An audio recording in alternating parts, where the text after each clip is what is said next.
Assalamualaikum warahmatullahi wabarakatuh. Perkenalkan, kami dari kelompok 1 akan membahas mengenai keberagaman individu pada mata kuliah Psikologi Pendidikan. Anggota kelompok 1 yaitu Ade Alni, Rika Ariska, Muhammad Syamsul, Tasya Azahra, dan Yulia Nuramdani. Materi ini dibagi menjadi beberapa bagian. Yang pertama, mengenai pengertian keberagaman individu.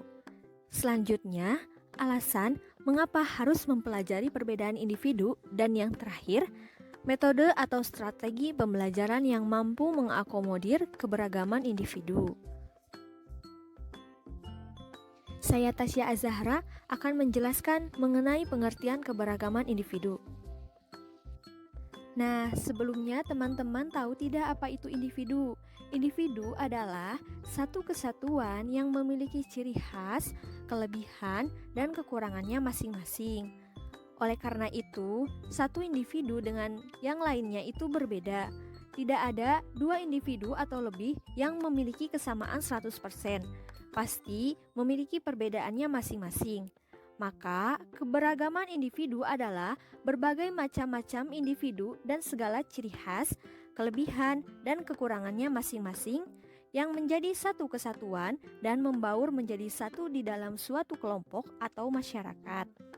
Keberagaman ini dapat berdampak positif ataupun negatif. Menurut Umar Hamalik tahun 2011, faktor-faktor yang dapat mempengaruhi jenis-jenis perbedaan individual adalah kecerdasan atau intelligence, bakat atau aptitude, keadaan jasmania atau physical fitness, penyesuaian sosial dan emosional atau social and emotional adjustment, dan latar belakang keluarga atau home background. Materi selanjutnya akan dijelaskan oleh Muhammad Samsul. Nama saya Muhammad Syamsul. Saya di sini akan menjelaskan mengenai pentingnya mempelajari perbedaan individu. Yang pertama, peserta didik adalah manusia dengan segala fitrahnya. Mereka mempunyai kebutuhan dasar yang perlu dipenuhi, yang diantaranya kebutuhan rasa aman, mendapatkan pengakuan, dan mengaktualisasi dirinya. Dalam hal perkembangannya, siswa berada pada periode perkembangannya yang sangat pesat, di dalamnya segala aspek. Perkembangan yang sangat erat ini erat pada kaitannya dengan pelajaran, yaitu yang pertama, perkembangan aspek kognitif. Menurut Piaget, pada tahun 1970, periode ini dimulai pada usia 12 sampai 18 tahun, yang kurang lebih dengan jenjang SMP atau SMA. Nah, ini merupakan periode of formal operation. Pada periode ini banyak perkembangannya. Yang pertama, berkembangnya kemampuan berpikir secara simbolis dan bisa memahami sesuatu secara bermakna tanpa memerlukan objek konkret atau bahkan objek visual. Terus yang kedua, berkembangnya kecerdasan dalam multi intelligence. Nah, jadi maksud di sini, jadi siswa ini mampu memahami hal-hal yang bersifat imajinatif. Mengapa demikian? Karena disinilah perkembangan aspek kognitifnya mereka mulai bermunculan dalam memahami masalah tersebut. Terus yang kedua, perkembangan aspek psikomotoris jenjang. Aspek psikomotoris ini merupakan salah satu aspek yang penting untuk dipatuhi oleh guru. Mengapa demikian? Guru sangatlah penting untuk melihat betapa pesatnya siswa untuk bisa memahami satu masalah. Nah, perkembangan aspek psikomotoris ini juga banyak melalui beberapa tahap, yaitu tahap kognitif, tahap asosiatif, dan tahap otonomi. Nah, sekarang yang ketiga, perkembangan aspek afektif. Perkembangan aspek afektif ini mencakup kepada emosional atau perasaan yang dimiliki oleh setiap peserta didik. Mengapa demikian? Pembelajaran ini sangatlah penting terhadap peran guru untuk melihat peserta didik dalam pembelajaran. Bisa kita lihat dalam suatu pembelajaran atau selama pembelajaran, terutama ketika siswa bekerja kelompok atau lagi bersama-sama. Oleh karena itu, dalam kebersamaan mereka, kita akan tahu sikap asli emosional mereka. Jadi, perkembangan anak tersebut kita dapat lihat dari 4 aspek. Ialah, yang pertama adalah aspek individu. Dalam kaitannya dengan kepentingan pendidikan, akan lebih ditekankan hakikat manusia sebagai kesatuan makhluk hidup. Makhluk hidup yang individual dan makhluk sosial. Terus yang kedua, karakteristik individu. Setiap individu mempunyai ciri dan sifat atau karakteristik bawaan. Dan karakteristik ini dapat diperoleh dalam pengaruh lingkungannya. Karakteristik bawaan ini merupakan karakteristik turunan yang dimiliki sejak lahir, baik yang menyangkut biologis maupun faktor sosial psikologis. Dan maksudnya, setiap manusia itu mempunyai ciri dan sifat karakteristik yang dimilikinya sejak lahir, yang mungkin dia bisa untuk dirubahnya ataupun tidak bisa diubahnya. Nah, untuk selanjutnya, yang ketiga, ada aspek perkembangan individu. Perkembangan dasar atau esensi dari lingkungan belajar yang sehat adalah suasana belajar yang cara nyata. Cara ini dapat menumbuhkan munculnya perasaan yang terdapat pada siswa dan guru. Dalam kelas, pemahaman akan adanya individualitas dan pemahaman pendidik bahwa tidak ada manusia yang sangat sama serta perilaku siswa yang selalu bersifat unik. Jadi diperlukan kesabaran dalam menghadapi berbagai perilaku anak. Jadi maksud di sini untuk kita memperkembangkan dasar-dasar atau esensi dari lingkungannya, kita bisa menumbuhkan kekreatifannya atau inovasinya dengan cara belajar. Di antaranya yang saya tahu, belajar yang cara nyata.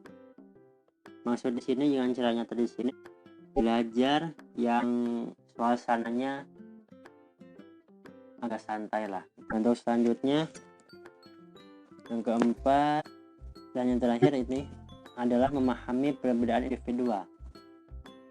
Nah, tugas guru adalah mengajar, dan dalam pelajaran yang dihadapi adalah anak manusia yang bersifat unik. Ya, kita udah dibahas tadi, manusia ini mempunyai karakteristik yang berbeda-beda.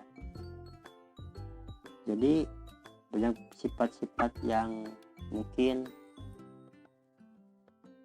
perlu kita ajarkan lebih baik. Dengan cara menghadapinya, ya, dengan kita sabar sedikit. Dengan cara kita sabar, mungkin akan menjadikan anak-anak ini, peserta didik ini, menjadikan karakter yang baik. Terima kasih.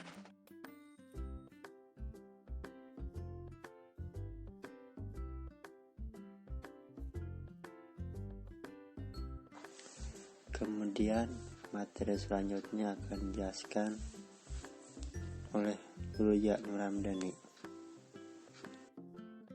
Perbedaan-perbedaan tersebut harus diselesaikan dengan pendekatan individualnya juga, tetapi tetap disadari bahwa pendidikan tidak semata-mata bertujuan untuk mengembangkan individu sebagai individu, Selanjutnya, tetapi juga dalam kaitannya dengan pola kehidupan bermasyarakat yang bervariasi. Perbedaan individual dan variabilitasnya, kita merasa perlu meninjau lebih jauh khusus beberapa jenis dari perbedaan, yaitu A. Kecerdasan, B. Bakat, C. Keadaan jasmani, D. Penyesuaian sosial dan emosional, E. Latar belakang keluarga, E. Prestasi pelajar, G. Anak-anak yang mengalami kesulitan seperti handikap jasmani, kesulitan berbicara, dan kesulitan menyesuaikan diri terhadap lingkungan sosial. Perlunya pemahaman perkembangan peserta didik. Mempelajari berbagai aspek psikologis anak sangat membantu keberhasilan proses pengajaran, karena dengan memahami berbagai faktor yang merupakan kondisi awal anak akan menjadi alat bantu yang penting bagi penyelenggara pendidikan dalam mencapai tujuan pendidikan yang telah ditetapkan. Berbagai macam kegiatan dalam proses pendidikan yang memerlukan pemahaman terhadap peserta didik di antaranya adalah perencanaan pendidikan, pemilihan alat dan sumber belajar, pemilihan materi interaksi belajar dan mengajar, pemberian motivasi, pelayanan bimbingan dan penyuluhan, dan berbagai faktor lainnya. Tugas tersebut bukanlah merupakan pekerjaan yang sederhana, tetapi memerlukan ketelatenan dan dedikasi yang tinggi yang selalu dapat memberi anak menyesuaikan penyesuaian tersebut dalam cara mengajar dan dalam pengambilan keputusan. Apapun hambatan yang dihadapinya di lapangan dan bagaimanapun sulitnya memahami setiap individu, merupakan tugas guru sebagai tenaga pelajar untuk terus melakukan usaha agar proses pengajaran dapat membuahkan hasil yang maksimal. Sekian dari saya, selanjutnya akan dilanjutkan oleh rekan saya yaitu Rika Ariska. Terima kasih. Bismillahirrahmanirrahim. Saya Rika Ariska akan menjelaskan metode atau strategi pembelajaran yang mampu mengakomodir keragaman individu. Yang pertama, pengertian strategi pembelajaran. Setiap individu pasti memiliki ciri khas dan keunikannya masing-masing. Keragaman ini yang menjadikan setiap individu berbeda satu sama lain. Faktor-faktor yang dapat memengaruhi keragaman individu itu ada 5. Yang pertama, kecerdasan. Kedua, bakat. 3, keadaan jasmani. Yang keempat, penyesuaian emosional. Yang kelima, latar belakang keluarga. Yang pertama, metode pembelajaran. Metode adalah sebuah cara atau alat yang digunakan untuk mencapai tujuan dan merealisasikan strategi yang telah direncanakan. Menurut Jeramah, metode pembelajaran adalah suatu cara yang digunakan untuk mencapai tujuan yang telah ditetapkan. Metode pembelajaran dapat dikatakan efisien dan efektif jika menghasilkan sesuatu yang sesuai dengan tujuan yang ingin dicapai. Yang kedua, pengertian strategi pembelajaran. Menurut Gerlach dan Ellie, strategi pembelajaran merupakan cara-cara yang dipilih untuk menyampaikan metode pembelajaran dan lingkungan pembelajaran tertentu, meliputi sifat, lingkup, dan urutan pembelajaran yang dapat memberikan pengalaman belajar kepada peserta didik. Jadi, dapat disimpulkan bahwa strategi pembelajaran merupakan sebuah cara yang digunakan oleh guru untuk mencapai tujuannya dalam menyampaikan materi pembelajaran seefisien mungkin. Pemilihan strategi pembelajaran ini sangat penting sekali karena situasi kelas juga yang berbeda, yang terjadi di dalam kelas juga berbeda, membuat guru harus bisa memiliki kreativitas belajar mengajar. Tentunya guru harus bijaksana dalam menghadapi perbedaan di dalam situasi kelas tersebut. Selanjutnya, metode atau strategi pembelajaran yang mampu mengakomodir keragaman individu. yang akan disampaikan oleh rekan saya kepada Teh Alni. Saya persilakan. Terima kasih. Bismillahirrahmanirrahim. Selanjutnya, dalam proses pembelajaran, setiap peserta didik pasti memiliki tingkat kecerdasan, pemahaman, dan gaya kognitif yang berbeda satu sama lain. Disinilah peran guru sangat penting untuk memahami setiap perbedaan yang berbeda. Salah satu hal yang dapat kita lakukan adalah menggunakan pembelajaran bervariasi. Ada berbagai macam cara yang dapat kita lakukan untuk berkomunikasi keragaman individu di dalam kelas. Di antaranya adalah yang pertama, metode diskusi. Diskusi menurut Suryo Subroto adalah percakapan ilmiah oleh beberapa yang tergabung dalam satu kelompok untuk saling bertukar pendapat tentang suatu masalah atau sama-sama mencari pemecahan pendapat, mendapatkan jawaban dan kebenaran atas suatu masalah. Sedangkan menurut Sagalah, diskusi adalah percakapan ilmiah yang responsif, berisikan pertukaran pendapat yang dijalin dengan pertanyaan-pertanyaan problematis, ide-ide, dan pemujaan ide-ide. Pendapat dilakukan beberapa orang yang tergabung dalam kelompok itu, yang diarahkan untuk memperoleh pemecahan masalahnya dan untuk mencari kebenaran. Tentunya, metode diskusi ini memiliki keuntungan dan kelemahan.